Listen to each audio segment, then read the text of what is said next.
الحمد للہ رب العالمین الصلاۃ والسلام علی سید الانبیاء والمرسلین اما بعد فاعوذ باللہ من الشیطان الرجیم بسم اللہ الرحمن الرحیم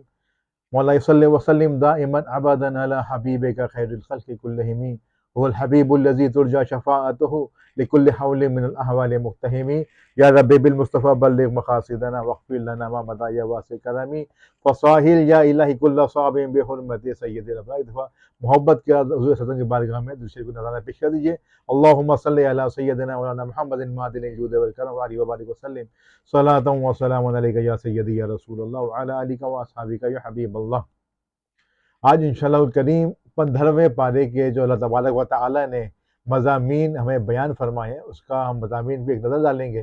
اور مختصراً جو کہیں کہیں پہ ہم مختصر تفسیر کے ساتھ اس کو لے کے چلیں گے اور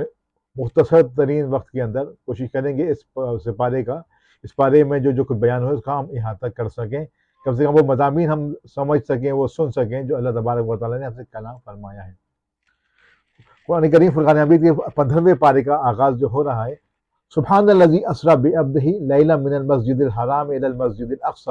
الذی بارکنا حولہ لنریہ من آیاتنا انہ هو السمیع البصیر.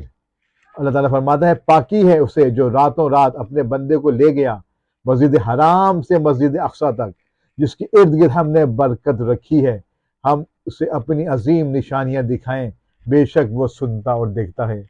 یہاں پہ اللہ تبارک و تعالیٰ نے یہ سورہ بنی اسرائیل کا آغاز بھی فرمایا ہے، اور جو سورہ بنی اسرائیل ہے وہ مکی صورت ہے اور مصحف کے اعتبار سے 17ویں صورت ہے جو ترتیب کے اعتبار سے، اور نزول کے اعتبار سے یہ 50ویں صورت ہے. اس صورت میں بنی اسرائیل کا ذکر آیا ہے جس کی وجہ سے اس کا نام بنی اسرائیل رکھا گیا ہے. اس صورت میں مسجد حرام سے مسجد اقصیٰ تک حضور علیہ السلام کا وہ معجزہ عظیم جسے معراج شریف کہا جاتا ہے اس کا ذکر اللہ تعالیٰ نے فرمایا ہے، اس کے ایک حصے کو ذکر فرمایا ہے، اور جو اس حصے کو جو اسرا کہا جاتا ہے. اس صورت میں معجزہ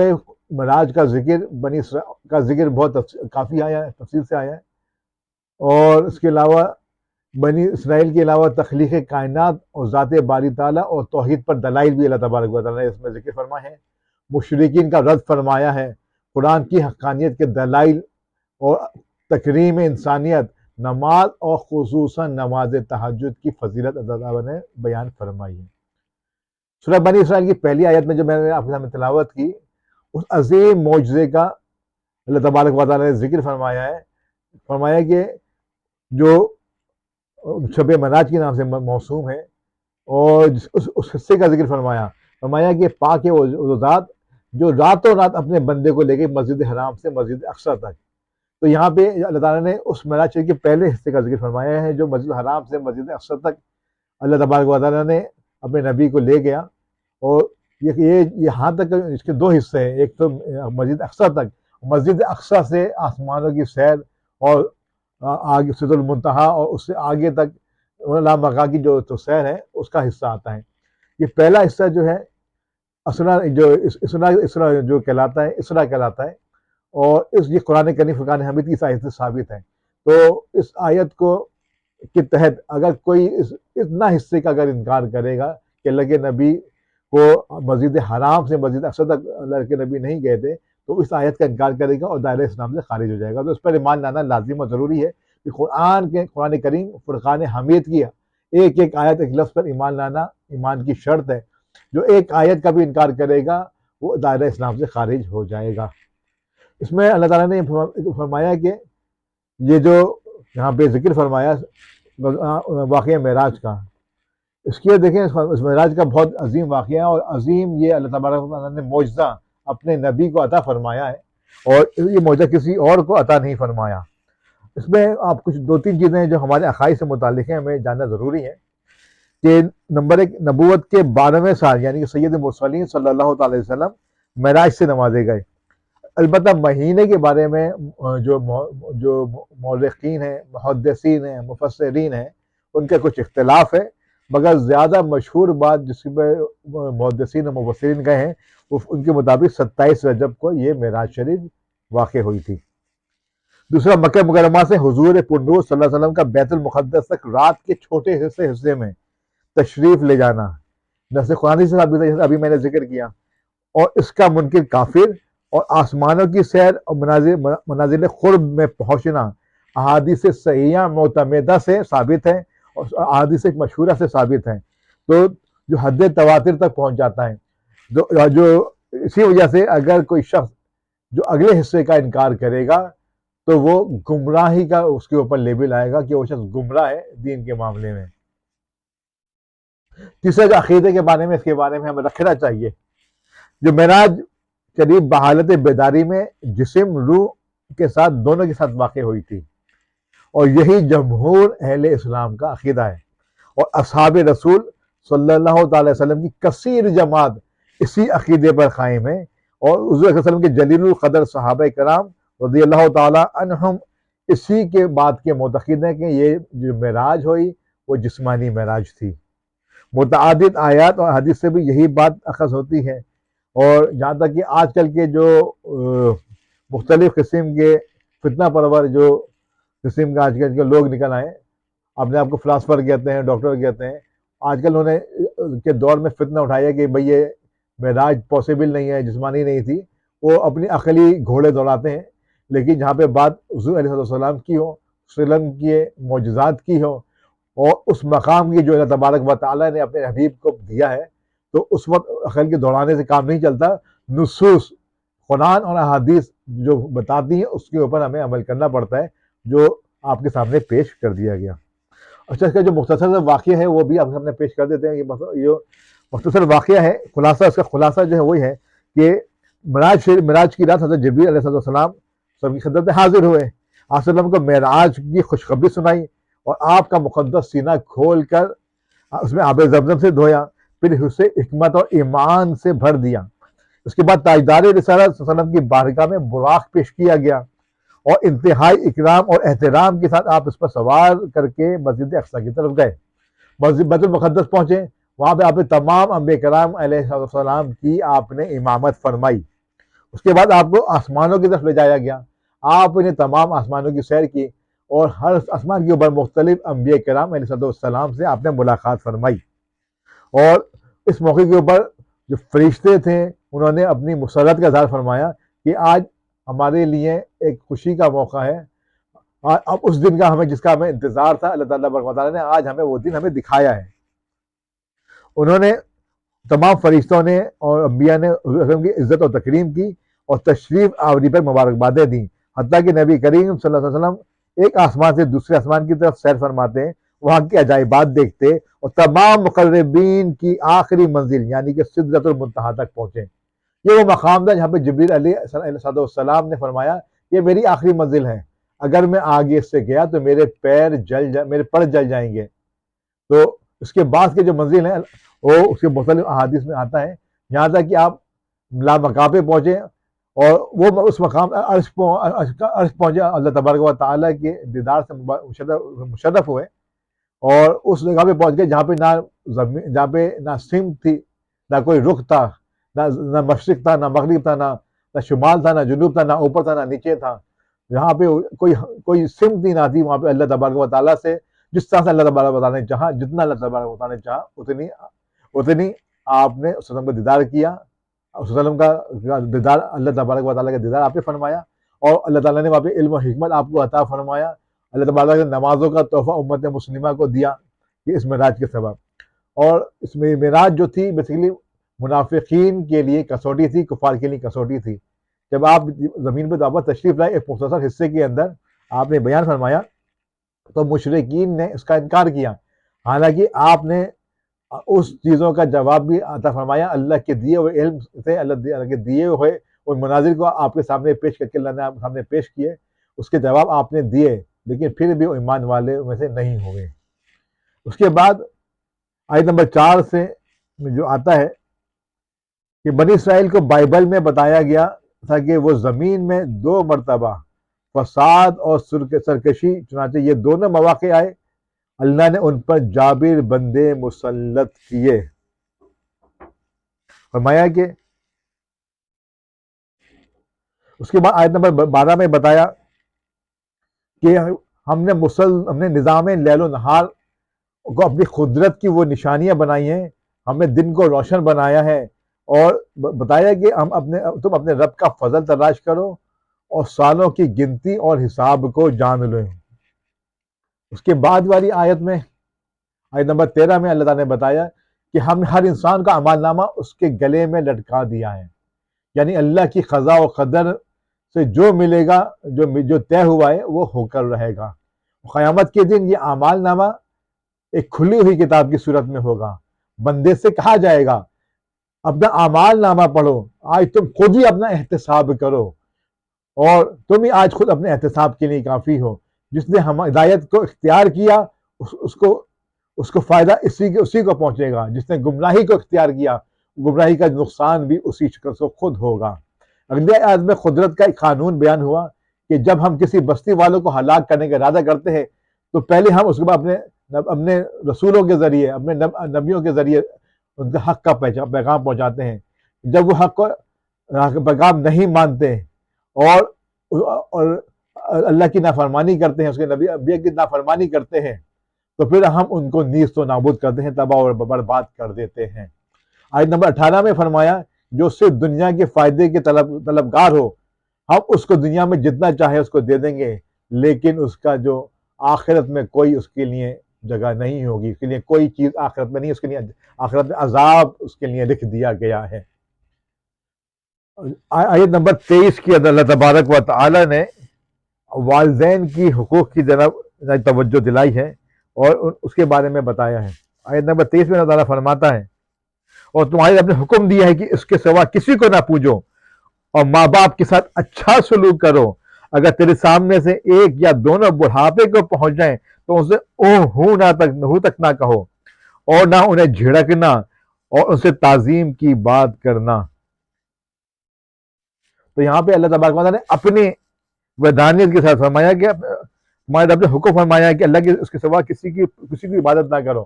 فرمایا کہ والدین کے ساتھ اچھا سلوک کرو۔ تو یہاں پہ فرمانا چلا والدین کے ساتھ حسن سلوک کرنے کا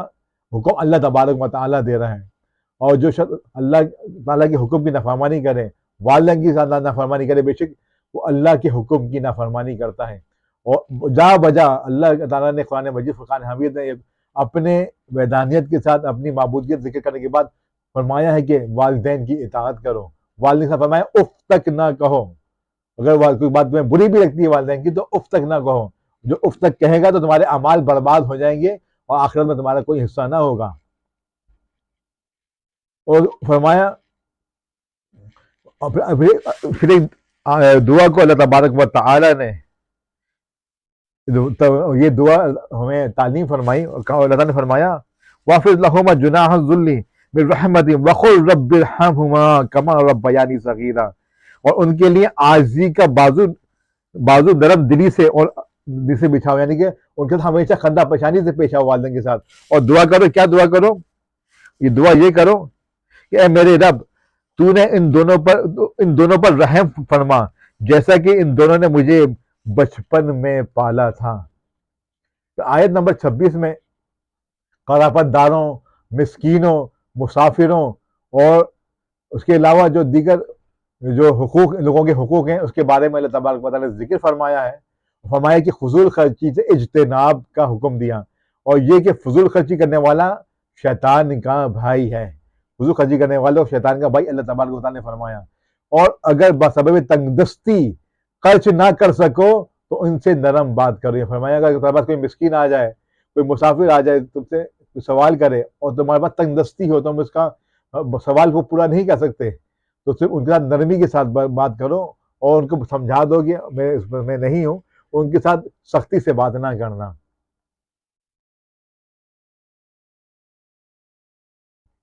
اس کا آیت نمبر 29 میں اللہ تبارک و تعالیٰ نے تسلسل کے ساتھ مختلف احکامات بیان فرمائے۔ اللہ تعالیٰ فرماتا ہے جس کے جو پوائنٹس ہیں وہ یہ ہیں کہ نمبر 1، خرچ کرنے میں بخل، حرص اور فضول خرچی کے درمیان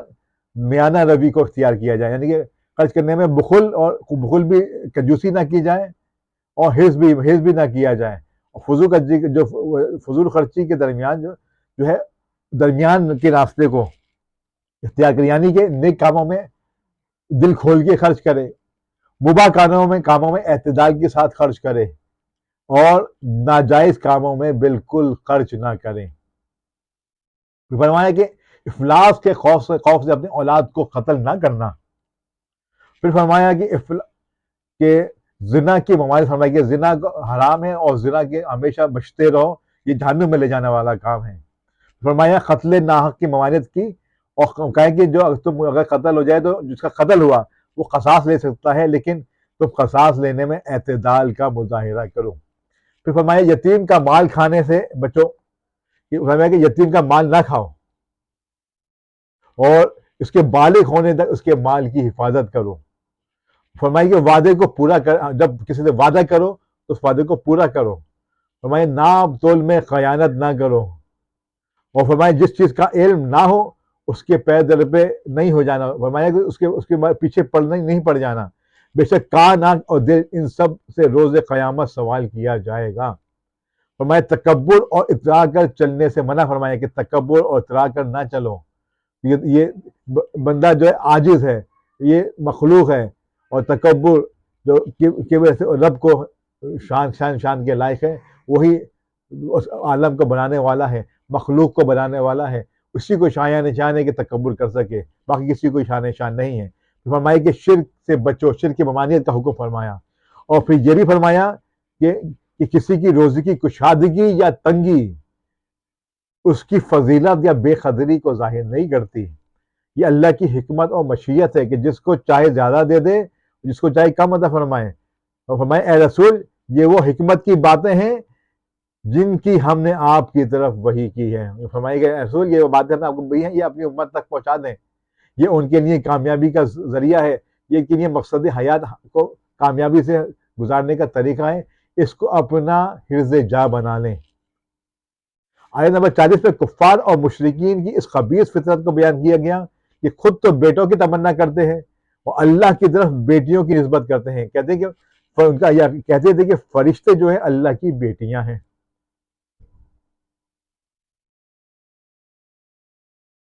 اس کے بعد اللہ تعالیٰ نے آیت نمبر 67 میں فرمایا جب یہ سمندری طوفان میں گھر جاتے ہیں، اللہ تعالیٰ نے یہ منافقین اور مشرکین کا حال بیان فرمایا، جب یہ سمندر کے طوفان میں گھر جاتے ہیں تو معبودان باطل کی بجائے صرف ایک اللہ کو پکارتے ہیں۔ جب وہ مشکل پریشانی میں آتے ہیں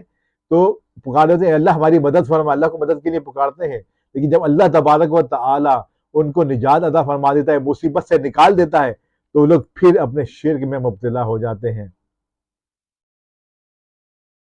اور آیت نمبر 68 میں اللہ تعالیٰ فرما رہے ہیں مشرکوں کو اللہ نے متنبع کیا، اگر تم پر کوئی آفت آ گئی یا انہیں خوش زمین کے اوپر کہیں دھسا دیا گیا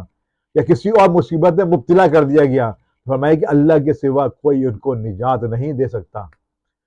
اور آیت نمبر 70 میں بنی آدم کی عزت اور کرامت کا ذکر اللہ تعالیٰ نے فرمایا کہ اللہ نے بنی آدم کو اپنی مخلوقات میں سے سب میں بہت زیادہ فضیلت عطا فرمائی ہے۔ آیت نمبر 71 میں انسانوں کو اپنے پیشواؤں کی طرف بلائے جانے کا ذکر ہے اور کہا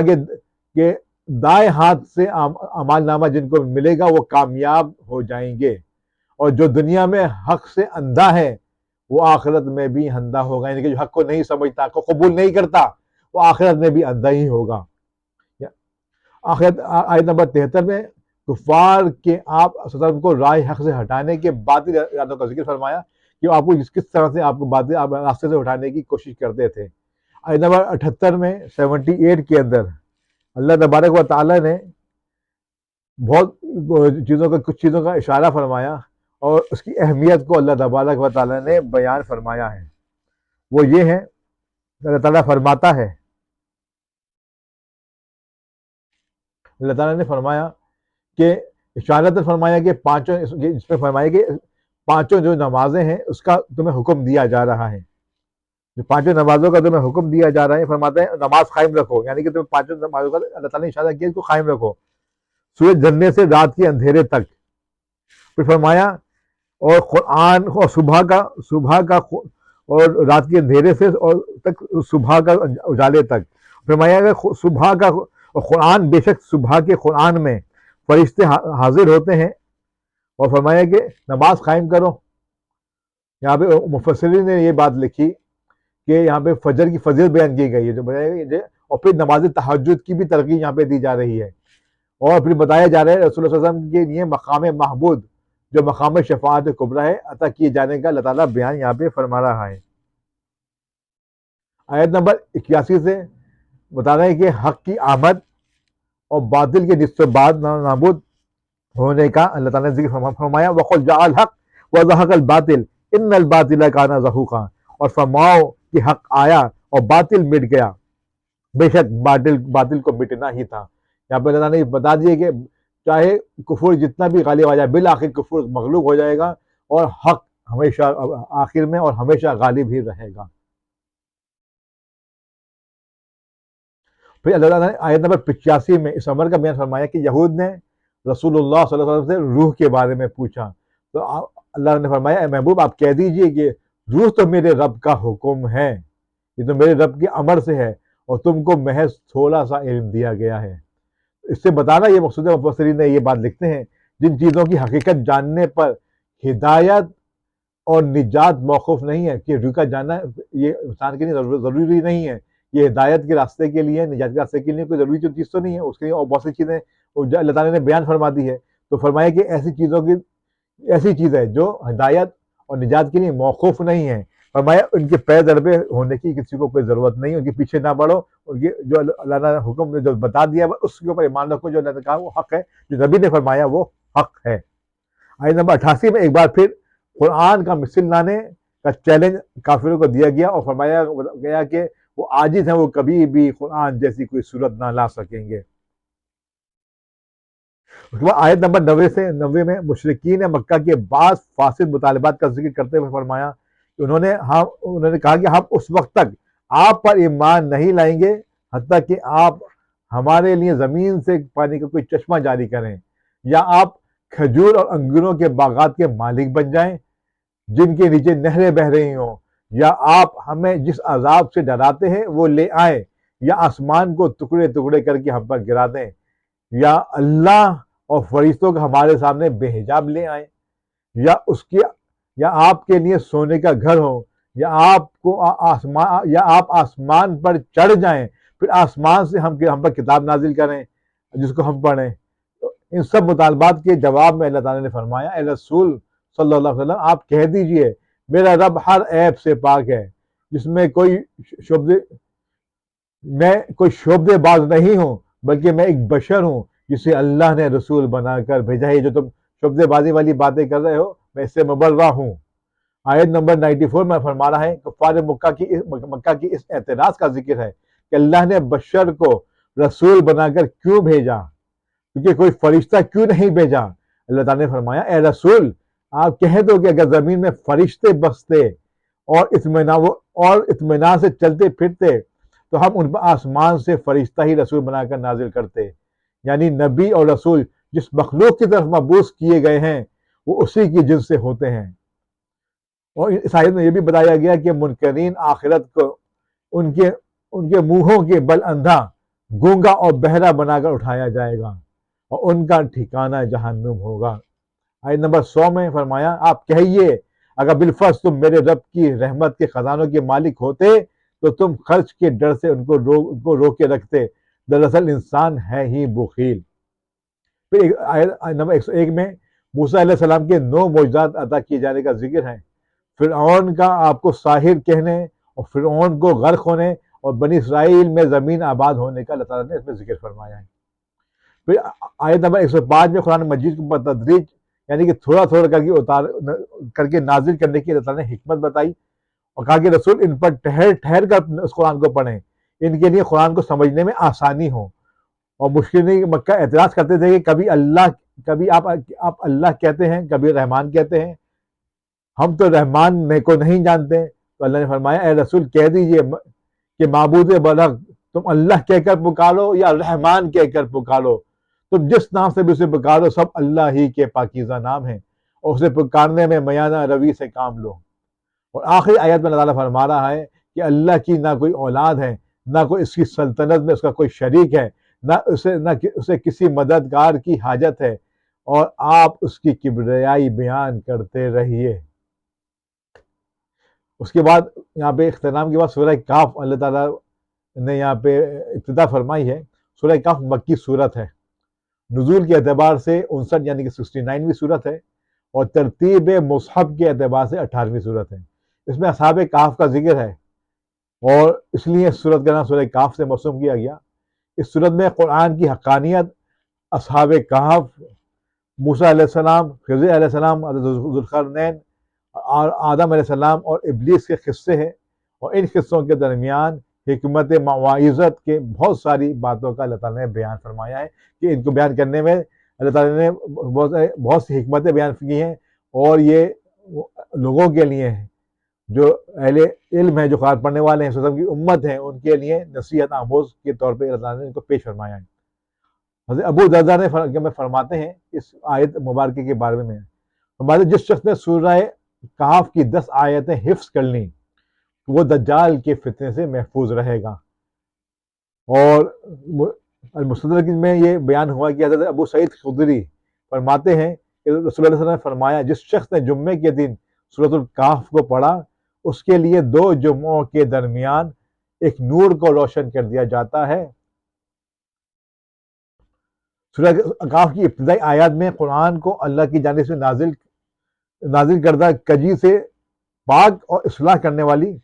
اللہ کی گرفت سے ڈرانے والی،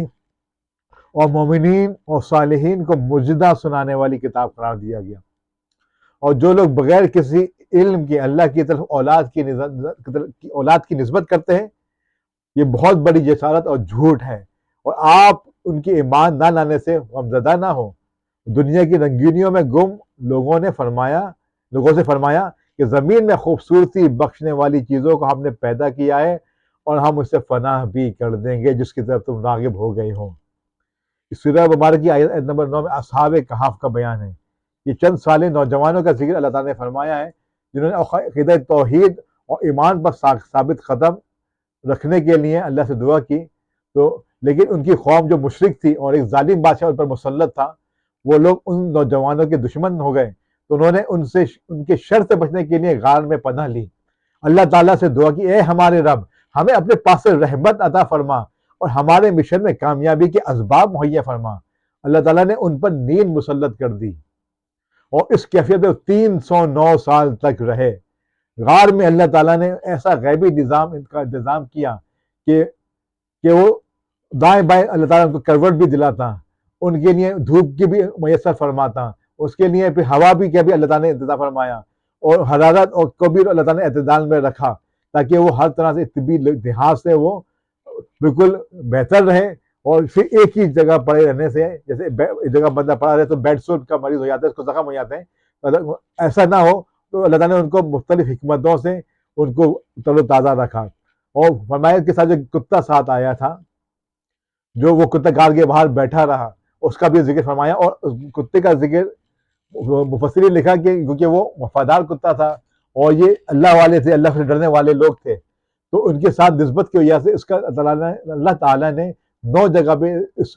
اصحاب کہف کے کتے کا ذکر فرمایا۔ اور ایک مفسر نے یہ بھی لکھا یہ کتا جو ہے کسی دوسرے شخص کی شکل میں جنت میں داخل کیا جائے گا۔ کیوں؟ کیونکہ یہ اللہ والوں سے نسبت رکھنے والا تھا، اللہ تعالیٰ سے تعلق رکھنے والا تھا، تو یہ پتہ ہی چلے اللہ تعالیٰ کے اولیاء اللہ سے نسبت رکھنے سے، اللہ والوں سے تعلق رکھنے سے فائدہ ہوتا ہے، ایمان کامل رہتا ہے اور ایمان کی سلامتی رہتی ہے۔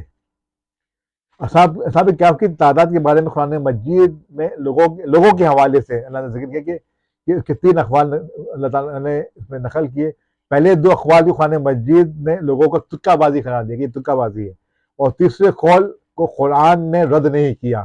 یعنی وہ 7 تھے اور 8واں ان کا کتا تھا۔ البتہ مفسرین اس کی تعداد کو صحت کے قریب قرار دیتے ہیں۔ اللہ تعالیٰ نے فرمایا ان کی صحیح تعداد کو اللہ ہی سب سے زیادہ جاننے والا ہے، ان کو صرف چند لوگ جاننے والے ہیں جنہیں اللہ تعالیٰ نے اس کا علم دیا ہے۔ تو قرآن نے ان کی تعداد کے بارے میں زیادہ بحث کرنے سے منع فرمایا، اس کے بارے میں بحث نہ کرو، اور یہ بھی فرمایا ہے کہ اللہ نے ان کے منظر کو باروب بنا دیا تھا تاکہ کوئی ان کی طرف جھانک نہ کر سکے۔ اللہ تعالیٰ نے فرمایا دیکھنے والا یہ سمجھتا تھا کہ وہ جاگ رہے ہیں حالانکہ وہ سوئے ہوئے تھے۔ اللہ تعالیٰ نے فرمایا اور اس طرح ہم نے ان کو اٹھایا تاکہ ایک دوسرے کا حال پوچھیں۔ ان میں سے ایک نے کہا تم یہاں کتنی دیر ٹھہرے؟ انہوں نے کہا ہم 1 دن یا اس سے کم ٹھہرے۔ پھر انہوں نے قطعی بات کہنے کے بجائے اس مدت کے تعین کو اللہ کے علم کے سپرد کر دیا۔ اور پھر وہ آگے چل کے پورا واقعہ ہے، تو ان شاء اللہ تعالیٰ جب ہماری مفصل تفصیل ہوتی ہے اس میں پورا واقعہ بیان کریں گے۔ اور آیت نمبر 28 کا پس منظر یہ ہے کہ مکے کے بعض بڑے سرداروں نے رسول اللہ صلی اللہ علیہ وسلم سے کہا ہم آپ کی بات سن لیتے ہیں، لیکن جب آپ کے پاس آئیں تو آپ جو آپ کے غریب صاحب ہیں، حضرت خباب، حضرت صہیب، حضرت بلال وغیرہ جو فقراء صاحب ہیں، آپ ان کو اپنے پاس سے اٹھا دیا کریں تاکہ ہم آپ کے پاس بیٹھیں، تو ہم آپ اپنے شائن نشان طریقے سے بیٹھیں، غربا کے ساتھ بیٹھنا ہمارے شائن نشان نہیں ہے۔ تو اللہ تعالیٰ نے فقراء صحابہ کی دلداری کرنے کے لیے فرمایا اور اپنے آپ کو ان لوگوں کے ساتھ لازم رکھیں جو صبح و شام اپنے رب کی عبادت کرتے ہیں اور اس کی رضا کے طلبگار ہیں۔ آپ اپنی آنکھیں ان سے نہ ہٹائیں، یعنی انہیں ہمیشہ اپنے نظروں کے سامنے رکھیں۔ آیت نمبر 29 میں بتایا کہ جہنمیوں کے پگھلے ہوئے تانبے کی طرح گرم مشروب پلایا جائے گا اور اہل جنت کو سونے کے کنگن اور ریشم کے ہلکے اور دبیز کپڑے پہنائے جائیں گے۔ آیت نمبر 2 میں ان دو لوگوں کا واقعہ بیان ہوا کہ ایک شخص کے انگور کے باغ تھے اور چاروں طرف سے انہیں کھجور کے درختوں نے گھیر رکھا تھا اور درمیان میں کھیتی تھی اور بیچ میں اس کے دریا بہہ رہا تھا اور ان باغات میں بہت عمدہ فصل اگتی تھی۔ اور ایک دن یہ شخص اپنے ساتھی سے کہنے لگا میرا مال اور افرادی قوت تم سے زیادہ ہے، مجھے یقین ہے یہ باغ کبھی برباد نہیں ہوگا۔ اول تو مجھے قیامت کا یقین ہی نہیں، وہ قیامت سے پھرا، لیکن اگر قیامت آئی تو مجھے اس سے زیادہ بہتر مال ملے گا۔ اس کے دوسرے ساتھی نے کہا تو اپنی اصل کو بھول گیا اور تو نے اپنے خالق کی ناشکری کی ہے جو کہ وحدہ لا شریک ہے۔ اگر تم نے باغ میں داخل ہوتے وقت ماشاء اللہ لا قوت الا باللہ کہہ دیا ہوتا تو یہ تمہارے حق میں بہتر ہوتا۔ اگرچہ مال اور اولاد میں تجھ سے کم ہوں، لیکن میرا ایمان ہے اللہ تعالیٰ مجھے اس سے بہتر نعمتیں عطا فرمائے گا، اور آسمان سے کوئی آفت آئے گی اور تمہارا باغ تباہ و برباد ہو جائے گا۔ اگر اس کا پانی زمین میں دھس گیا تو پھر تم اسے تلاش نہ کر پاؤ گے۔ بالآخر اس شخص کا باغ برباد ہو گیا اور وہ کافی افسوس ملتا رہا اور کہنے لگا کاش میں نے شرک نہ کیا ہوتا، لیکن پھر اس کا کوئی مددگار نہ تھا۔ آیت نمبر 47 میں فرمایا کہ قیامت کے دن تمام روئے زمین ایک کھلے میدان کی صورت میں ہوگا، سب لوگ صف باندھے رب کے حضور اکیلے حاضر ہوں گے، اپنے نامہ اعمالوں کو دیکھ کر خوف زدہ ہوں گے اور کہیں گے ہائے افسوس، اس نامہ اعمال کو کیا ہوا، اس نے نہ کوئی صغیرہ ہمارا گناہ چھوڑا ہے اور نہ کبیرہ گناہ چھوڑا ہے، اس نے ہمارے تمام اعمال کو ظاہر کر دیا ہے۔ آیت نمبر 50 میں آدم علیہ السلام کو فرشتوں سے سجدہ کرنے کے حکم اور ابلیس کی نافرمانی کا ذکر آیا، اور شیطان اور اس کے ذریت کا انسان کے دشمن ہونے کا اللہ تعالیٰ نے بیان فرمایا ہے۔ اور آیت نمبر 60 میں موسیٰ علیہ السلام کے واقعے کا ذکر ہے کہ وہ اپنے خادم یوشع بن نون کے ساتھ اللہ کے احکام کی حکمتوں کو اور اسرار و رموز کو جاننے کے لیے حضرت خضر علیہ السلام کی تلاش میں نکلے، اور دوران سفر حضرت موسیٰ علیہ السلام نے اپنے خادم سے کہا ناشتہ لاؤ، ہم سفر کرتے کرتے تھک گئے ہیں۔ خادم نے کہا کہ دوران سفر جب ہم چٹان کے پاس ٹھہرے تھے تو شیطان نے مچھلی کو مجھ سے بھلا دیا، وہ سمندر کے راستہ بناتے ہوئے نکل گئی۔ حضرت موسیٰ علیہ السلام نے کہا دو سمندروں یعنی بحر فارس اور بحر روم کا سنگم ہی ہماری منزل ہے۔ وہ دونوں واپس لوٹے، پھر وہاں ایک بندہ خاص کو وہاں پہ پایا جس کو ہم نے اپنے پاس سے رحمت عطا کی اور ہم نے اسے علم لدنی عطا کیا۔ مفسرین کے مطابق یہ حضرت خضر علیہ السلام تھے۔ موسیٰ علیہ السلام نے ان سے کہا اللہ تعالیٰ نے آپ کو جو رشد و ہدایت اور خاص علم عطا کیا ہے اس میں سے کچھ مجھے بھی تعلیم دیں۔ حضرت موسیٰ علیہ السلام اللہ تعالیٰ کے جلیل القدر نبی اور رسول ہیں، کلیم ہیں، افضل ہیں، لیکن افضل کے مقابلے میں کسی دوسرے شخص سے کوئی خاص شعبے میں کوئی فضیلت اس کو عطا کی جا سکتی ہے۔ اس سے پتہ چلتا ہے کہ آپ سے جو رتبے کوئی چھوٹا شخص ہو اس کو بھی کوئی تعالیٰ فضیلت ادا کر سکتا ہے، اور اس کی فضیلت کو جب اس کی تکریم کی جائے تو اس میں کوئی حرج نہیں ہے، یا اس سے کوئی چیز سیکھی جائے تو اس میں کوئی حرج نہیں ہے، جو خاص علم اس کے بعد اللہ نے دیا ہے۔ حضرت خضر نے حضرت موسیٰ علیہ السلام سے کہا جن اسرار کا آپ کو علم نہیں اس کے بارے میں آپ صبر نہیں کر پائیں گے۔ حضرت موسیٰ علیہ السلام نے کہا انشاءاللہ آپ مجھے صبر کرنے والوں میں پائیں گے۔ حضرت خضر علیہ السلام نے کہا آپ میری پیروی کرتے ہوئے میرے کسی فعل کے بارے میں سوال نہیں کریں گے تا وقت کہ میں آپ کو بتا دوں. چلتے چلتے وہ دونوں ایک کشتی میں سوار ہوئے تو حضرت خضر علیہ السلام نے اس کشتی میں شگاف ڈال دیا. موسیٰ علیہ السلام نے کہا یہ تو آپ نے بہت برا کام کیا، اس سے تو سواریوں کے ڈوبنے کا خطرہ لاحق ہو سکتا ہے. حضرت خضر علیہ السلام نے کہا میں نے آپ سے یہی تو کہا تھا، آپ صبر نہیں کر پائیں گے. موسیٰ علیہ السلام نے کہا میری بھول پر میری گرفت نہ کیجیے اور میرے مشن پر مجھے دشوار نہ کیجیے. یہاں پہ اختتام ہو گیا آیت نمبر 15ویں پارے کا. اور یہ تھوڑا سا قصہ آیت نمبر 16 کے شروع میں بھی اللہ تعالیٰ نے آیت نمبر 74 میں بھی بیان فرمایا ہے. اب اس کو مکمل کر لیتے ہیں تاکہ یہ قصہ مکمل ہو جائے. اللہ تعالیٰ نے جو پورا قصہ یہاں پہ دیا ہے اور اس کے بعد انشاءاللہ تعالیٰ کل ہم 16ویں پارے کے مضامین کو پڑھیں گے. تو 16ویں پارے کی آیت نمبر 74 میں اور سورہ بنی اسرائیل کی آیت نمبر 74 میں بتایا کہ راہ چلتے ان دونوں کی ملاقات ایک لڑکے سے ہوئی اور حضرت خضر علیہ السلام نے اس لڑکے کو قتل کیا. موسیٰ علیہ السلام نے کہا آپ نے ایک بے قصور شخص کو قتل کر دیا، آپ نے یہ بہت بڑا کام کیا ہے. حضرت خضر نے فرمایا میں نے آپ سے کہا تھا آپ میرے ساتھ صبر نہ کر سکیں گے. موسیٰ علیہ السلام نے کہا اس کے بعد اگر آپ سے کوئی سوال کروں تو مجھے ساتھ نہ رکھیے گا، آپ کے پاس اس کا جواز ہوگا. پھر چلتے چلتے ایک بستی والوں کے پاس آئے، انہوں نے ان سے کھانا مانگا تو بستی والوں نے ان کی مہمان نوازی نہ کی، ان کی میزبانی نہ کی. اس کے باوجود اس گاؤں کی ایک دیوار جو گرا چاہتی تھی حضرت خضر علیہ السلام نے اس کو ٹھیک کر دیا. موسیٰ علیہ السلام نے ان سے کہا ان بے لحاظ لوگوں سے آپ نے کم سے کم مزدوری ہی لے لی ہوتی. حضرت خضر نے فرمایا اب آپ اور میرے راستے جدا ہیں. میں نے ان تینوں اور پھر آپ خضر علیہ السلام نے ان تینوں کاموں کی حکمت بیان فرمایا کہ میں نے ایسا کیوں کیا. میں نمبر ایک کشتی